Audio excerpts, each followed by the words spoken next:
Sehemu ya Chepsiro huko Endebess katika kaunti ya Trans Nzoia kutokana na mzozo kati ya maafisa wa huduma kwa wanyamapori KWS na wakazi wanaopakana na mbuga ya kitaifa ya Mlima Elgon.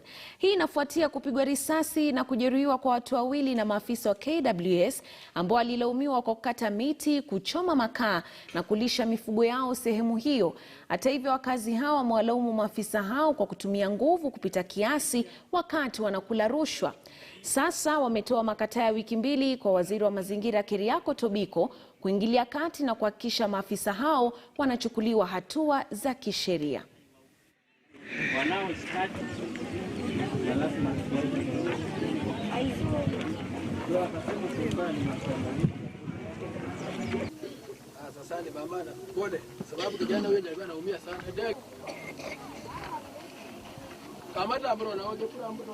Ninaomba askari na serikali atusaidie kabisa, askari asikuje kunyanyasa sisi.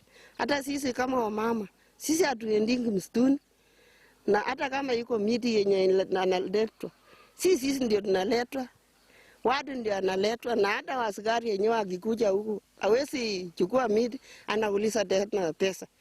Watu ya KWS wametusumbua karibu 1 week, atulali kwa manyumba. Kwa hivyo leo tumejitokesha wazi kama nyinyi mmekuja hivi. Kama wanataka uhusiano mzuri sisi na hawa, wawaachane na kukuja huku mashinani kutufatafata na kututengelezea amani kuwa mbaya sisi na hawa. Kuna mama mmoja ambaye alikuwa mjamzito, na wakati ambaye marisasi ilipua akaweza kustuka, mpaka leo hii asubuhi mtoto alikuja kutoka, ambaye miezi yake ilikuwa ni mwezi, lakini siku haikuwa imefikia. Haya imetuletea shida kubwa sana. Pia kuna watoto wadogo, unajua sasa vijana, mtoto ya mwaka 12 na apikwa na maaskari. Huyo mtoto ametosha kweli kwenda forest? Huyo mtoto hajatosha kwenda kutafuta kuinda ama kufanya nini? Lakini wametuumisia watoto, wametuumisia wamama.